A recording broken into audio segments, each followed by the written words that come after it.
Hello friends, my name is Kajal और आप सभी का स्वागत है मेरे चैनल पर। और आज की इस वीडियो में हम डिस्कस करने वाले हैं यूपीडीएलएड सेकंड सेमेस्टर सब्जेक्ट हिंदी। और इस क्लास की जो टाइमिंग होती है वो दोपहर के 2 बजे होती है। और अगर आपने इसके प्रीवियस वीडियो नहीं देखे हैं तो आप सभी को कमेंट्स बॉक्स में या फिर डिस्क्रिप्शन बॉक्स में प्लेलिस्ट का लिंक मिल जाएगा, आप वहाँ से जाकर देख सकते हो। फ्रेंड्स, लेसन 5 हम डिस्कस कर रहे हैं, जिसमें हमने कल डिस्कस किया था ध्वनि विज्ञान के अंतर्गत ध्वनियों का उल्लेख। ठीक है, अक्षर क्या होता है, और उसके बाद जो डिस्कस किया था वर्ड क्या होता है, ध्वनि हिंदी ध्वनियाँ कौन कौन सी होती है, ये सब कुछ हमने बहुत ही अच्छे से डिस्कस किया था। और आज के इस वीडियो में हम जानेंगे कि शब्द की सविस्तार व्याख्या। ठीक है, और कुछ प्रश्न डिस्कस करेंगे। चलिए फिर शुरू करते हैं। वीडियो को लाइक कर दीजिए और अपने फ्रेंड्स मित्र को शेयर कर दीजिए। तो सबसे पहले आप देख सकते हो कि शब्द की सविस्तार व्याख्या कीजिए, यानी शब्द का आप सभी को व्याख्या करना है। तो शब्द की परिभाषा क्या होती है? तो हिंदी में शब्द की व्याख्या विभिन्न प्रकार से की जाती है। कुछ विद्वानों का मत है कि, देखिए बहुत महत्वपूर्ण है, अक्षरों तथा वर्णों के समुदाय को शब्द कहते हैं, क्योंकि अक्षर से ही शब्द बनते हैं और शब्द से ही वाक्य बनते हैं। तो यहाँ बहुत ही महत्वपूर्ण लाइन है कि आप सबसे पहले लिखेंगे कि हिंदी शब्द की व्याख्या में विभिन्न प्रकार के मत हैं। ठीक है, और जिनमें मत ये महत्वपूर्ण है कि अक्षरों तथा वर्णों के समुदाय में समुदाय को शब्द कहते हैं। शब्द एवं उसके अर्थ को ध्यान में रखते हुए शब्द की व्याख्या इस प्रकार करनी चाहिए। देखिए, व्यक्ति के विचारों के प्रतीक के रूप में उच्चारित की जाने वाली ध्वनियों के समूह अथवा संकेतों को शब्द कहा जाता है। ठीक है, यानी ध्वनि शब्द एवं उसके अर्थ को ध्यान में रखते हुए शब्द की व्याख्या इस प्रकार की जाती है कि जो भी व्यक्ति के विचार होते हैं, जो भी उनके प्रतीक होते हैं, किस प्रकार उच्चारित होती है, वही ध्वनियों को ही, उन्हीं ध्वनियों के समूह को ही, उन्हीं ध्वनियों के संकेत को ही क्या हम बोलते हैं? तो शब्द कहते हैं। या फिर आप इस तरीके से भी याद कर सकते हो, अक्षरों तथा वर्णों के समुदाय को शब्द कहते हैं, या फिर आप ऐसे भी याद कर सकते हो। सामान्यतः शब्द के बारे में कहा गया है कि कानों से सुना जाने वाला प्रत्येक नाम शब्द है, और व्यक्ति की दृष्टि से स्वतंत्र एवं सार्थक ध्वनि शब्द है, और संस्कृत में शब्द के लिए पद का प्रयोग होता है। देखिए, आपका दूसरा प्रश्न है कि शब्द के क्या महत्व है। अभी हमने डिस्कस किया शब्द क्या है, इसका आशय क्या है, बट ये क्वेश्चन है कि शब्द के महत्व क्या है। तो शब्द का महत्व चलिए जानते हैं इसके बारे में। तो भाषा के अनुसार शब्द को अत्यंत महत्वपूर्ण माना गया है, क्योंकि आप सभी को पता है कि जब तक शब्द नहीं रहेगा तब तक हम ना ही अपने भाव को, ना ही अब हम अपने किसी भी विचार को किसी दूसरे के सामने हम स्पष्ट रूप से रख सकेंगे। ठीक है, तो आजादी से लेकर आधुनिक युग तक व्यक्ति ने समस्त ज्ञान शब्दों के रूप में ही प्राप्त किया। शब्द ही भावों की अभिव्यक्ति का एकमात्र साधन है। वक्ता हो अथवा लेखक अपने मस्तिष्क में संचित शब्दकोश के आधार पर ही बाजी मार लेता है। शब्द भाषा के विकास का आधार है और शब्द लेखक की आत्मा है एवं व्याकरण तथा भाषा विज्ञान का प्राण है। यानी जो व्याकरण है, जो भाषा विज्ञान है, उसका प्राण क्या है? तो शब्द है। ठीक है, और किसी भाषा का ज्ञान तब तक अधूरा है जब तक उसमें प्रयुक्त शब्दों का लेखक को संपूर्ण ज्ञान प्राप्त न हो। किसी समाज या राष्ट्र के इतिहास एवं संस्कृति का ज्ञान भाषा द्वारा ही प्राप्त किया जाता है, और इसी भाषा की गंभीरता अथवा उनका हल्कापन उसके शब्दावली पर निर्भर करता है। इसी आधार पर हम शब्द को भाषा की निधि मानते हैं। तो फ्रेंड्स, ये बहुत इजी क्वेश्चन है, आप सभी को बहुत ही आसानी से समझ में आ गया होगा। आगे बढ़ते हैं। अगला जो आपका प्रश्न है कि शब्दों का वर्गीकरण कीजिए, यानी शब्दों का वर्गीकरण कीजिए। तो यहाँ पे सबसे पहला तो हो जाता है अर्थ के आधार पर, दूसरा प्रयोग के आधार पर, तीसरा इतिहास या स्रोत के आधार पर, चौथा रचना के आधार पर, और पांचवा व्याकरण प्रक्रिया के आधार पर।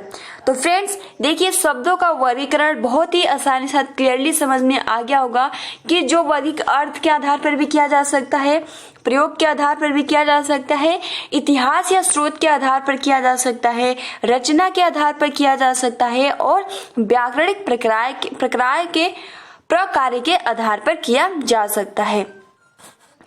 प्रश्न आपका अगला है कि अर्थ के आधार पर शब्द भेद कीजिए, यानी अर्थ के आधार पर शब्द के भेद बताइए। तो अर्थ के दृष्टि से शब्द 5 प्रकार के होते हैं। कौन कौन से? एकार्थी शब्द, अनेकार्थी शब्द, समरूपी भिन्नार्थक शब्द, पर्यायवाची या समानार्थी शब्द, विपरीत यानी विलोम शब्द। ठीक है, विपरीतार्थक या विलोम शब्द। तो आपने एकार्थी शब्द भी पढ़ा होगा, अनेकार्थी शब्द भी, समरूपी, पर्यायवाची या समानार्थी, विलोम शब्द। यानी अर्थ के आधार पर शब्द को कितने भागों में बांटा गया है? तो यहाँ पे 5 भागों में बांटा गया है। ठीक है, और जस्ट अभी हमने डिस्कस किया शब्दों का वर्गीकरण कितने आधार पर किया जा सकता है? तो 5 आधार पर किया जा सकता है, जो कि बहुत ही महत्वपूर्ण प्रश्न है। अगला जो आपका प्रश्न है कि पर्यायवाची शब्द का अर्थ लिखते हुए 5 पर्यायवाची यानी समानार्थी शब्द लिखिए। तो एक अर्थ को प्रकट करने वाले अनेक शब्दों को पर्यायवाची या समानार्थी कहते हैं। प्रत्येक भाषा में ऐसे शब्द हुआ करते हैं। हिंदी में जल को नीर, वारी, पानी भी कहते हैं। हिंदी में प्रचलित कुछ महत्वपूर्ण पर्यायवाची शब्दों की सूची अग्रलिखित है। चलिए इसके बारे में देख लेते हैं। जैसे कि आप यहाँ देख सकते हो सामान्यता, नीचे यहाँ आप देख सकते हो जैसे कि अहंकार का कौन कौन से हैं? तो अहंकार का देखिए घमंड, अभिमान, दंभ, दर्प। ठीक है, तो ये अहंकार के इतने सारे पर्यायवाची हो जाएंगे। घमंड भी हो जाता है, अभिमान भी हो जाता है, दंभ भी हो जाता है और दर्प भी हो जाता है। अच्छा का कौन कौन सा पर्यायवाची होता है? तो शुभ, शोभन, उचित, उपयुक्त। ठीक है, आम का तो आप सभी को याद ही होगा, आम्र, रसाल, अमृत, फल, फलों का राजा, आम। ठीक है, बेटा का देखिए कौन कौन सा हो जाएगा? तो बेटा का सूत, तनय, पुत्र, आत्मज, ठीक है फ्रेंड्स, ये बहुत ही महत्वपूर्ण है, आप इसको अच्छे से याद कर लीजिएगा। अगला क्वेश्चन देखते हैं। अगला जो है वो है विपरीतार्थक या इसको हम विलोम शब्द कहते हैं। तो विपरीतार्थक विलोम शब्द कुछ शब्दों के युग्म में ऐसे होते हैं जो परस्पर विरोधी होते हैं। ऐसे युग्म विलोम या विपरीतार्थक कहे जाते हैं। जैसे सुख का दुख, अनुज का अग्रज, अमृत का विष, आगत का अनागत, ऊंच नीच, जीत हार, अस्त उदय, आग पानी, पतनो उन्मुख। ठीक है, यानी पतन की ओर उन्मुख होना, विकासो उन्मुख, पराजय, अपराजय, पापी, पुण्यात्मा, निराधर, साधर, निर्दय, सदय, अविर्भाव, तिरोभाव, अनुलोम प्रतिलोम, अनुरिक्त विरिक्त, आयत निर्यात, ईश्वरवाद, बहुदेववाद, प्रदोष, प्रत्योष। ठीक है, ये बहुत महत्वपूर्ण है। प्रदोष का जो विलोम है, प्रदोष का विलोम जो हो जाता है वो होता है प्रत्योष। ठीक है, सदुपयोग, दुरुपयोग, सूक्ष्म, स्थूल, सत्कार, तिरस्कार, सम्मान, अपमान, सौभाग्य, दुर्भाग्य, सुलभ, दुर्लभ, सद्भावना, दुर्भावना, हित, अहित, आग्रह, दुराग्रह, उर्वर का अनुर्वर, बाढ़ का शूका, सित का उष्ण, संकीर्ण का विस्तृण, सक्षम का अक्षम, विलंब का अविलंब, लुप्त का व्यक्त, सौम्य का जो हो जाता है वो हो जाता है उग्र, वसंत का पतझड़, हिंसा का अहिंसा, घात का प्रतिघात, गमन का आगमन, कपटी का निष्कपट, जड़ का चेतन, सहयोगी प्रतियोगी। ठीक है, सृजन का क्या होता है? तो विनाश, पुरस्कार का तिरस्कार, जैसे सत्कार का भी होता है, सत्कार का भी क्या होता है? तिरस्कार ही होता है, और पुरस्कार का भी तिरस्कार ही होता है। तो ये दोनों पॉइंट्स महत्वपूर्ण है। गुरु का लघु, उत्तरायण का दक्षिणायन, भूतकाल, भविष्यकाल, शोभनीय, अशोभनीय, विस्तृत, संक्षेप, शिथिल, स्फुट। तो ये बहुत ही महत्वपूर्ण है, आसानी के साथ याद हो गया होगा। अब देखिए अगला आपका प्रश्न है कि शब्द कितने प्रकार के होते हैं। ठीक है, अर्थ के आधार पे देखा, आधार के आधार पे देखा।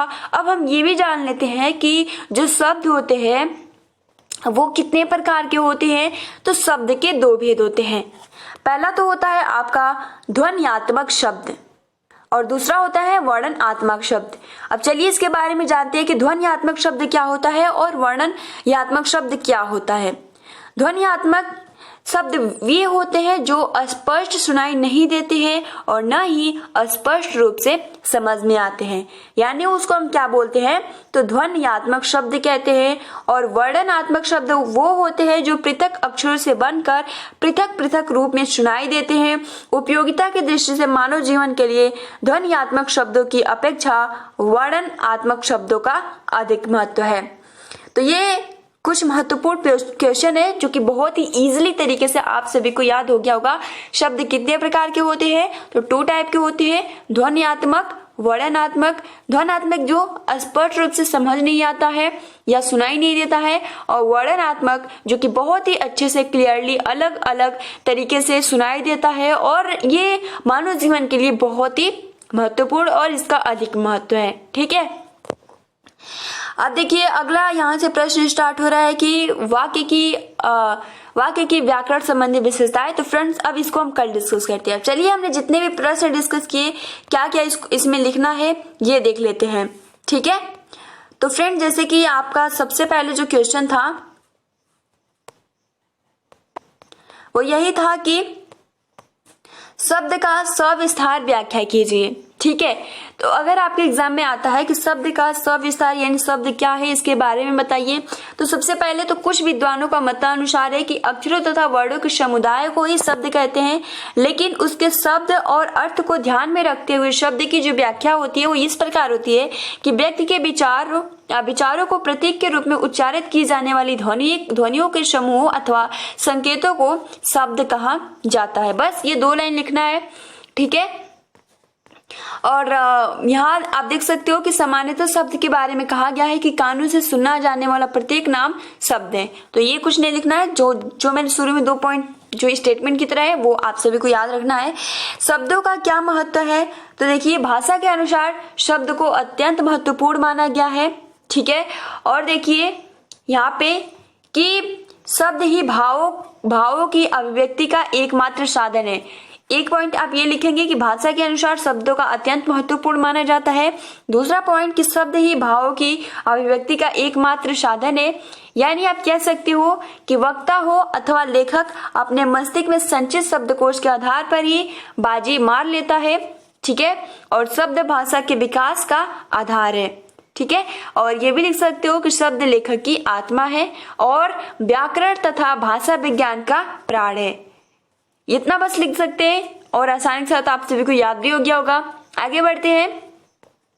शब्दों का वर्गीकरण तो अर्थ के आधार पर किया जाता है, प्रयोग के आधार पर किया जाता है, इतिहास या स्रोत के आधार पर किया जाता है, रचना के आधार पर किया जाता है और व्याकरण के आधार पर किया जाता है। ये भी हमने डिस्कस किया। अर्थ के आधार पे तो अर्थ के आधार पे 5 होते हैं, एकार्थी शब्द, अनेकार्थी शब्द, समरूपी शब्द, प्रवाची शब्द या विलोम शब्द। अगला जो हमने डिस्कस किया प्रवाची शब्द क्या है, इसके 5 प्रवाची लिखिए। तो एक अर्थ को प्रकट करने वाले बहुत सारे या अनेक शब्द होते हैं, उसे यह प्रवाची या समानार्थी कहते हैं। ठीक है, जिसमें जल का नीर, वारी, पानी और 5 पूछा है तो आप क्या लिख देंगे कि जैसे अहंकार का घमंड, अभिमान, अक्षय का शुभ, शोभन, उचित और आम का आम्र, रसाल, अमृत, फल। विलोम शब्द क्या होता है, तो कुछ शब्दों के युग्म ऐसे होते हैं जो परस्पर विरोधी होते हैं, ऐसे युग्म को विलोम या विपरीतक शब्द कहते हैं, जिसमें आप लिख सकते हो निर्दय का सदय, आयत का निर्वात, अभिभाव का तिरोभाव। ठीक है, अब देखिए अगला हमने जो डिस्कस किया शब्द कितने प्रकार के होते हैं, तो शब्द के 2 प्रकार होते हैं, ध्वन्यात्मक शब्द और वर्णनात्मक शब्द। ये ध्वन्यात्मक शब्द क्या होता है, तो जो हमें स्पष्ट रूप से सुनाई नहीं देता, जो हमें समझ में नहीं आता है, उसे हम ध्वन्यात्मक शब्द कहते हैं। अगर हम वर्णनात्मक शब्द की बात करें तो जो ऐसा शब्द यानी जो अक्षरों से बनकर पृथक पृथक रूप में सुनाई देता है, इसका उपयोगिता मानव जीवन में सबसे ज्यादा है, उसे हम वर्णनात्मक शब्द कहते हैं। तो फ्रेंड्स आई होप कि आपको बहुत ही आसानी समझ में आ गया होगा। तो वीडियो को लाइक कर दीजिए। ठीक है, और अपने फ्रेंड्स मित्रों को शेयर कर दीजिए। अब हम कल डिस्कस करेंगे कि वाक्य की व्याकरण संबंधी क्या विशेषताएं हैं। तो फ्रेंड्स आज के लिए इतना ही, मिलते हैं अगली वीडियो में। Thanks for watching, take care and best of luck.